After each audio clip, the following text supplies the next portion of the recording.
regardless, we're getting into our grand finals, into the final series of the broadcast. And spawning in the top left-hand corner of Abyssal Reef, we have the Danish Protoss player, the Red Protoss, representing Storm Gaming. It is MaxPax. And spawning in the bottom left-hand corner, we have the South Korean Protoss player, the Blue Protoss, representing Weibo Gaming. It is herO.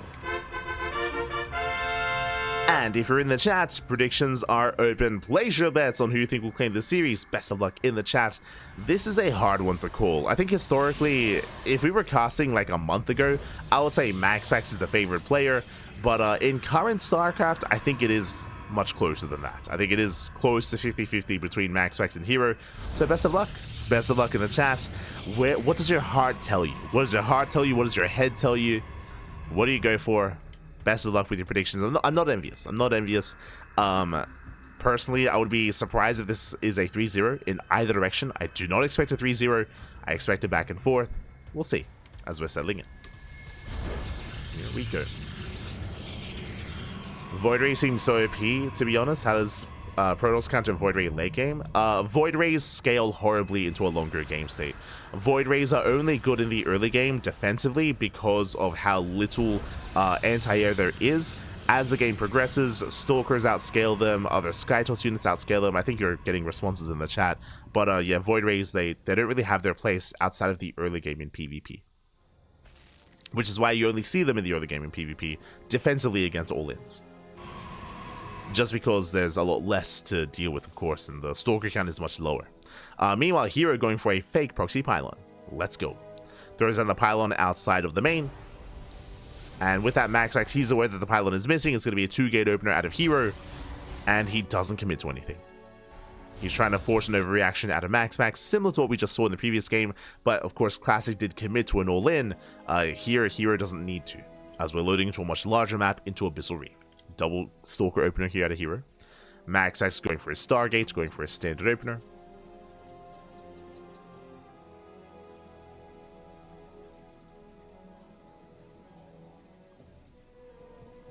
And here we go.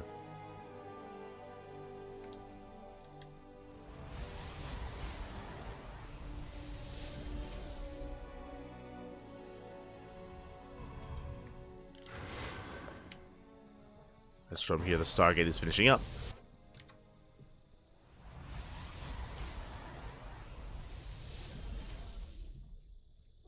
Protoss Imba, even in PvP, era Protoss. I mean, Protoss have always been dominant in online tournaments. Like, that's been the case for, what, like 4 years at this point? Maybe longer than that.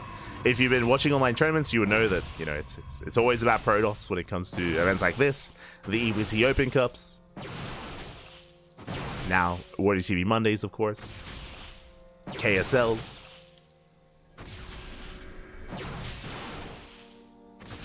So yes, it is as it has always been. As we do catch one of the Stalkers, not bad. One Stalker does fall. herO expanding behind this, getting his natural.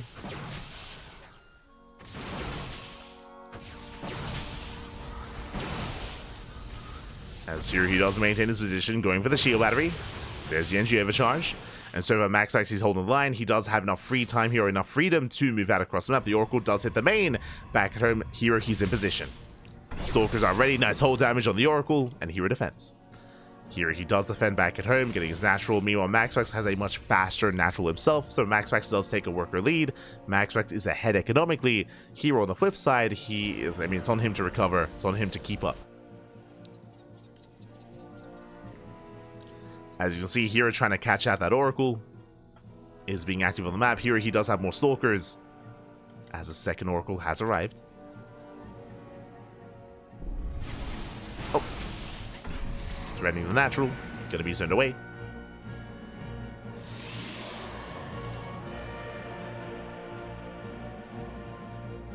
Will be zoned back.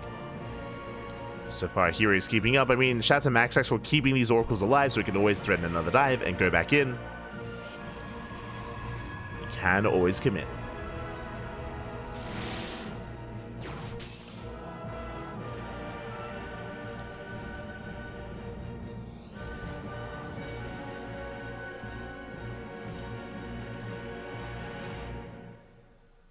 And again, we're loading into Abyssal Reef. We didn't really get to talk about the map itself, but the map is very large. One of the largest maps in the map pool, second only to Neon Violet Square.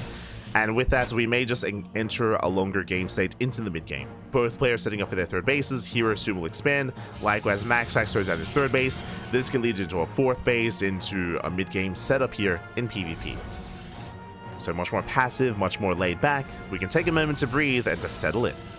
The reason why this is more common on Abyssal Reef, of course, is the size of the map. The map is just very large. Likewise, very defendable here on a 5-base setup. There's a very narrow ramp coming into the natural. Likewise, a very awkward attack path toward the third base, even towards the fourth as well. So this map is known for late game, is known for turtling up as well in different matchups. Like, turtling is very prevalent on Abyssal, but less so in PvP, as that's not really as much of a factor at least. MaxPax is being active. He's going for the third. Here he does miss the rotation, but he will spot the army. He does get eyes on it. Here he responds, getting in position. He's ready here for MaxPax. Station traps on the way. Up! And here he does avoid it. Does blink away. Sentry goes down. Nice pick up. Sentry does fall. Shield batteries, they're out of energy. But here he's holding on. Does hold for now, shuts down the Oracle. Oracle goes down, massive pickup. Here he defends. And again, MaxPax trying to bait him into these stasis traps. Again, here he is aware of them, he has spotted them, and the Observer has arrived. Here he spots both. He will shut them down. At the same time, MaxPax rotating over towards the natural. Takes down the pylon. Ooh, doesn't commit. MaxPax just poking and prodding. Behind this, going to +1 in charge. Both players are headed into charge. Also, I would imagine heading into Immortals and Archons as well.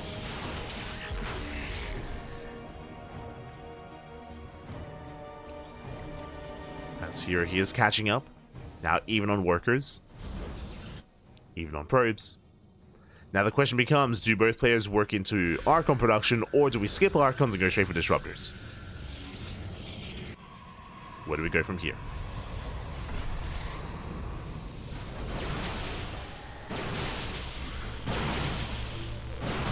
Stalkers, they do threaten to dive. But now being as the last, they're pushing into a concave. Here he does hold. Meanwhile, a depth harass here on the right hand side. Nicely done. They do supply. Here out of position. Probe's going to be going down, getting 5, getting up to 6 probe kills. Oh, that is a lot of damage. Again, here he was caught off guard. And here, having a hard time keeping up with MaxPax. Stasis doesn't quite go up. The Immortal's exposed, and the Immortal's going to go down. One more volley. Nice pickup. From here, MaxPax can back up. Is ahead economically, getting a fourth base. And looking to get further ahead. The pressure is on herO. When behind, a Dark Shrine. Dark Shrine is on the way. Can't help make up for that. So far, no Temple Archives for either player. No Archons, just Gateway Army. Stalkers and Zealots. See some in the chats. Vikings, they're a bit OP. No, not at all. Be careful, don't start crying in the chat. Save that for Reddit. As the players start securing their bases, again, MaxPax still maintains a lead. Faster fourth base, better saturation, leads into a larger army. Shadow Stride on the way here for herO. Getting into Blink. Here he does have the faster Dark Templar. He has potential for damage, but back at home, there's a cannon here at the fourth base. There is a cannon on the way at the third. And likewise, the natural is more exposed, but is also more secure. So these Dark Templar are going to have a bit of a harder time finding damage. We'll see if they can. Now MaxPax pushing in. That's a bit of an awkward engage here from herO. Observer does get sniped. Stasis goes up. And with the help of the shield, with the help of the Immortal, here he does hold on, takes the massive stasis to the face. And the stasis pops off. And MaxPax doesn't quite capitalize on this. Doesn't quite push in. Pulls away for now. Looks like that our Templar did fall earlier. There was enough to defend.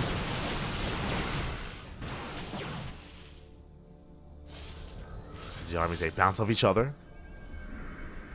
DT's now on the way for MaxPax. War Prism into the main, and a massive warping as well. Here come the Dark Templar, and here he's out of position. He's racing back home. Workers going down, pylons as well. MaxPax pushing towards the natural, catching an Immortal, and the Immortal is going to be targeted down. Massive pickup. The Immortal does fall. DT still wreaking havoc, and here he's just being torn apart.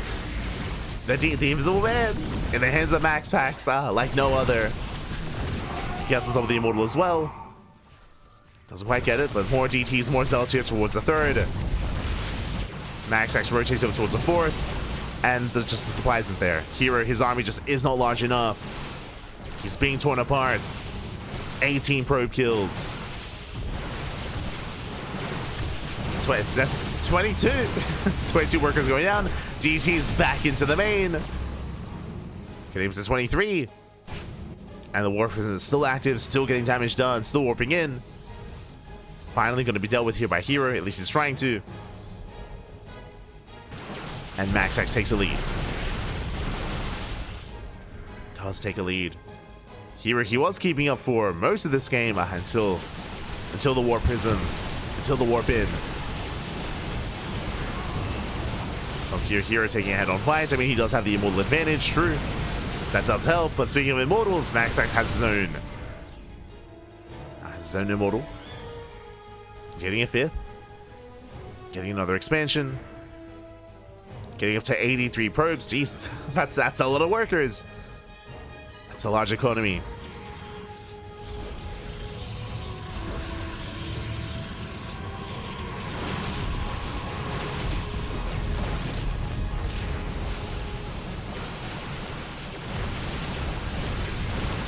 Once again, the stasis doesn't quite connect, thankfully, not this time. herO picking up the Immortal, does fight back. As he moves out, we have Zealots here into the third base, Zealots into the fourth as well. While herO was distracted, again, he's just being torn apart.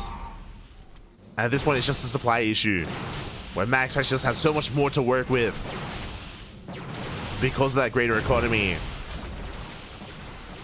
Warping into the main, more Zealots, more DTs.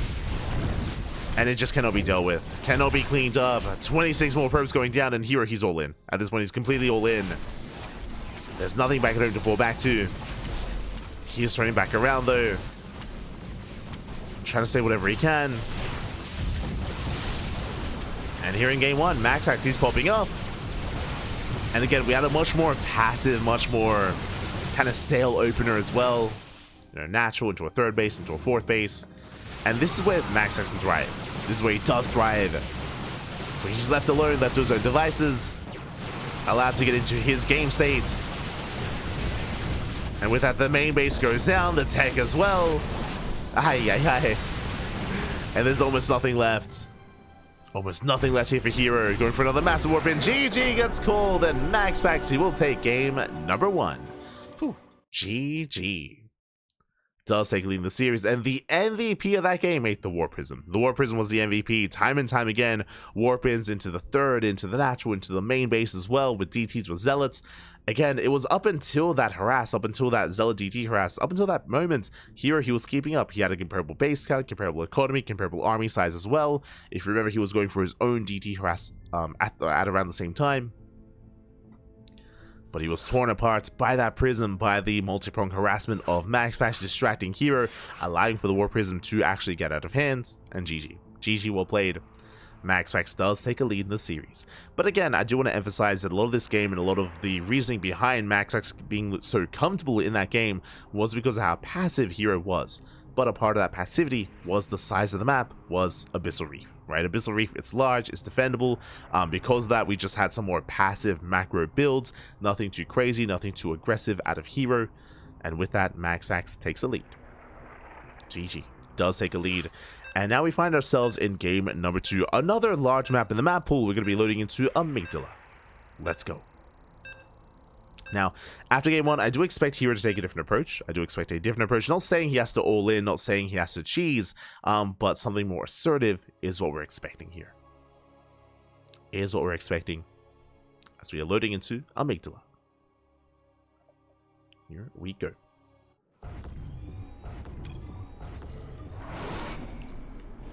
As spawning in the top right-hand corner of Amygdala, we have the Danish Protoss player, the Red Protoss, representing Psystorm Gaming, leading the series 1-0. It is MaxPax.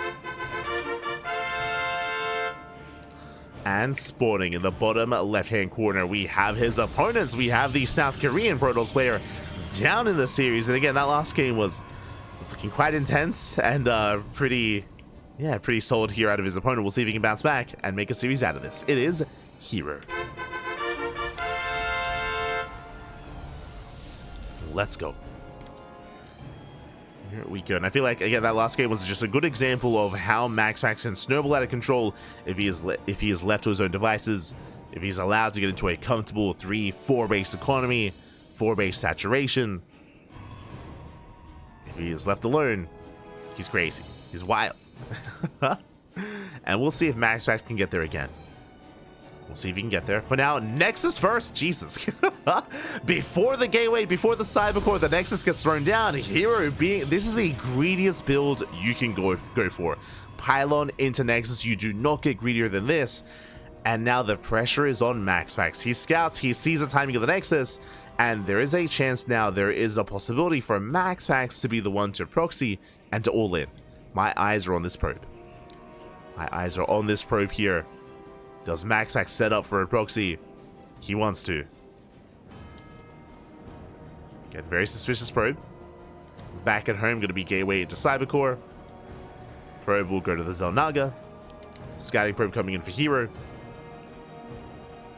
As herO, he will follow this up with a 2-gate setup.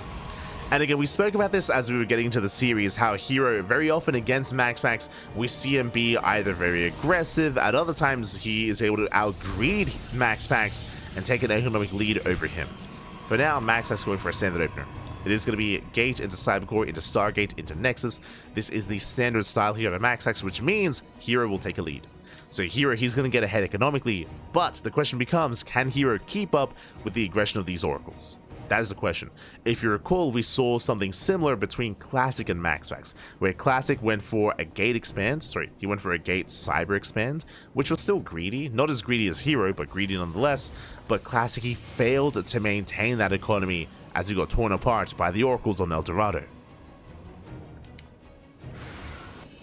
So the pressure is on herO. Can he keep up? As MaxPax is moving out with the Zealot, with the Adept as well, Oracle is rallying across the map. And here he will have some Stalkers to defend. Takes down the probe. Ground army has arrived.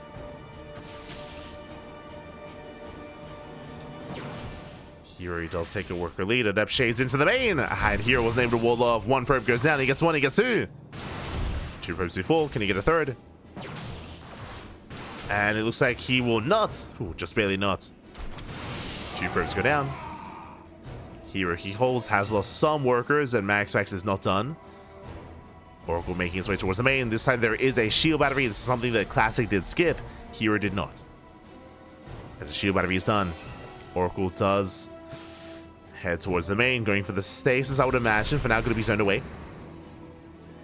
No damage yet. Second Oracle's moving out. MaxPax joining down his own 2nd gateway. And here he's maintaining himself. Moving out across the map as well. MaxPax doesn't really have much to defend. The Oracles are out on the map. The shield battery doing what it can. Stalker's being targeted.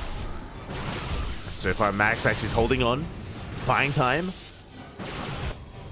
The Oracles move in. Not much at home to defend. Oracles, they can one-shot probes. They force a recall. And probes are going down. He gets 5. He gets 6. 6 probe kills. At the same time, herO across the map, he is getting damage. Gets 4 probes as well. Oh. Takes a lot of damage though. We'll lose 1 Stalker. herO tries to pull away. And MaxPax does punish. And as it all settles, MaxPax, he's the one up in probes. Ay, ay, ay. Does take a worker lead. herO, he attempts to intercept. Not quite able to.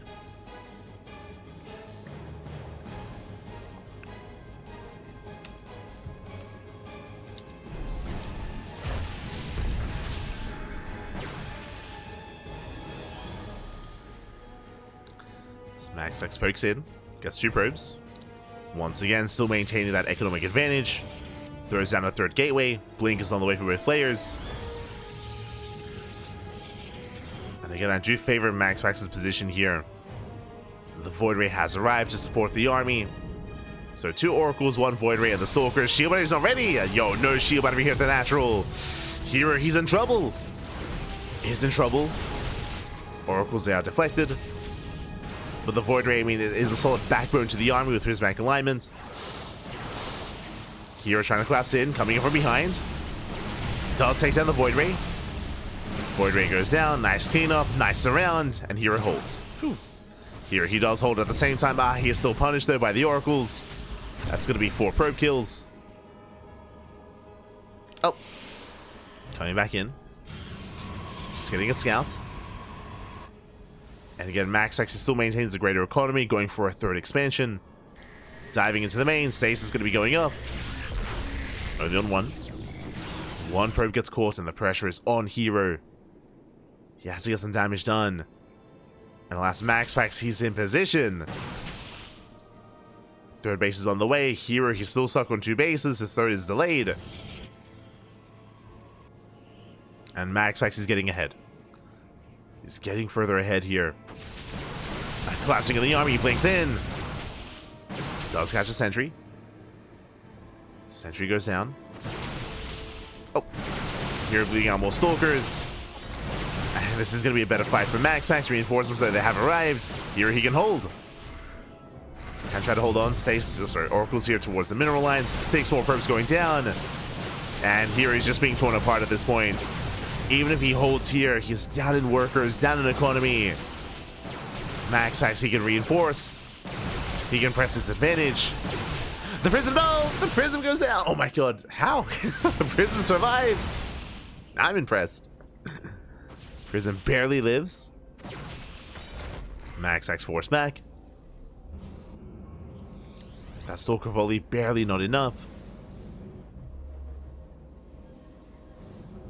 But herO, he's all in at this point. There's no 3rd. There's no 3rd base. He's completely all in. Either herO breaks the 3rd or he dies trying. MaxPax, he's ready for this. Trading with herO.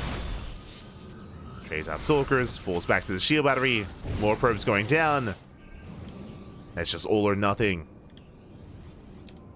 herO warping in 5 Stalkers at a time, or at least trying to. Can barely afford it. And the longer this goes on, the better it is for MaxPax. There's the NG overcharge. Boys are being pulled. He can afford to lose some. He can afford to pull the boys. And GG gets called. There's nothing left back at home. And MaxPax, he survives the all-in. He takes a 2-0 lead. Whew. GG. GG, well played. And MaxPax, he's 1 game away from becoming this week's champion. And what is next map? What is the veto process? So far, we've been loading into these larger maps. Game 1 was on Abyssal Reef. Game 2, Amygdala. What, are we loading into King's Cove next? Okay. I was like, oh, we're going to like King's Cove or nearby. What's happening? Game 3, smaller map. I feel like this is where herO can really find his stride, but he needs to. The pressure is on. Again, 1 more loss, and that is the end of the tournament. And it's been a fast cast so far. I don't know if you noticed, we're, what, 3 hours in? Typically, this is a 4-hour cast. Typically around average 4 hours, sometimes a little bit more, sometimes a little bit less. But so far, the broadcast has been quite fast, a lot of faster games in general. And we'll see if herO can make a series out of this. I do feel like that this is a map where herO can thrive in. Again, this is a much smaller map compared to everything we've seen so far. Does favor aggression. We'll see if herO can take advantage of that. Last game, he tried to be greedy. He was cutting corners. He failed to maintain that economy though. herO, who's being torn apart by the Oracle harass, by the Stalker harass as well. MaxPax's multi-pronged aggression in PvP is insane. I mean, in general, is insane. And he's been looking good, been looking strong. Here he is in the top right-hand corner. We have the player leading the series 2-0, 1 game away from becoming a champion. It is MaxPax. 1 more game is all he needs, and spawning in the bottom left-hand corner, we have his opponent. We have the South Korean Protoss player, the Blue Protoss representing Weibo Gaming. It is herO. As a reminder, last game he went Pylon into Nexus, a very greedy opener out of herO, and we spoke about it at the time, how the pressure was on herO to maintain that economy, and he failed to do so. He failed to do so. He was torn apart by the Oracle harass, by the Adept harass, by the Stalker movement as well. In the end, MaxPax took a lead. In the end, with that lead, MaxPax was able to afford a third base, just a greater economy, a larger army. He forced herO into the all-in, and alas, the all-in did fail. So MaxPax was almost in full control of that entire game. And we'll see what kind of approach herO takes this time.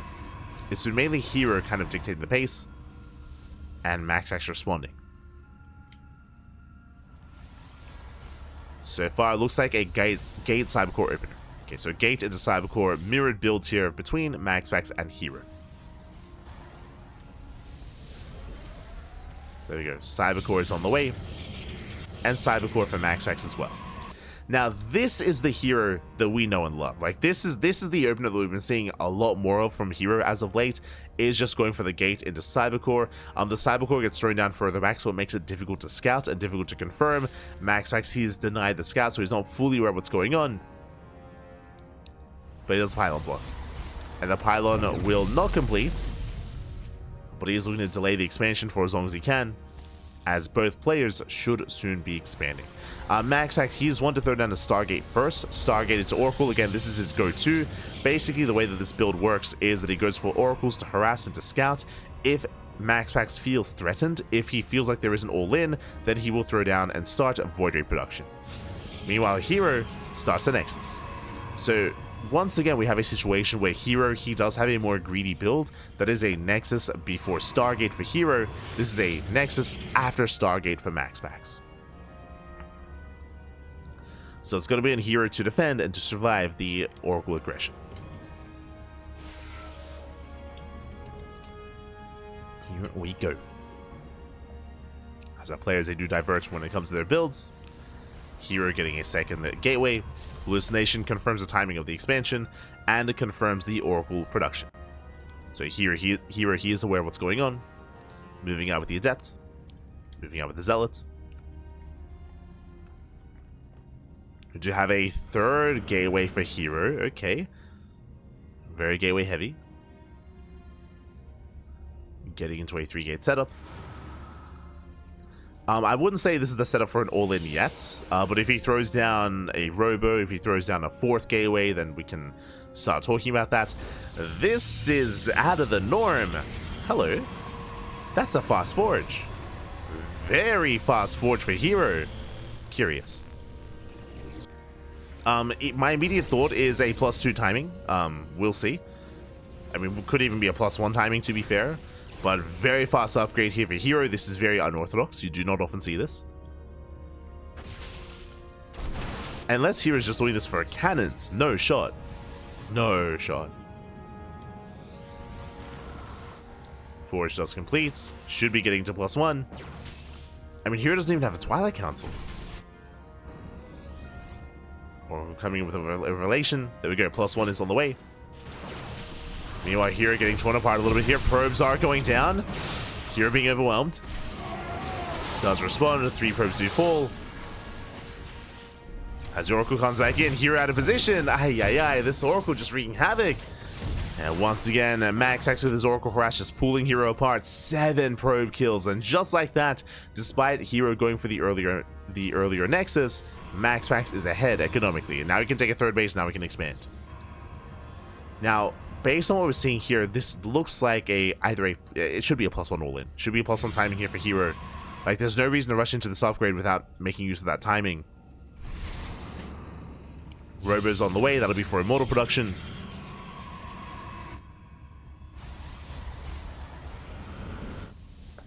And because +1 is halfway done, because the Twilight Council just started, I imagine this should be leading into +2. I would imagine. I'd imagine +2, building on more Immortals. And setting up. We have seen herO historically be quite comfortable and quite fond of these like Immortal-based all-ins. Assuming he goes for the Immortal after the Observer. As MaxPax, his third base is halfway done, getting to his own forge. +1 is almost done for herO, so again, this should be leading into +2. MaxPax is just containing herO, and herO, currently he's content being contained, as he's building up that immortal count.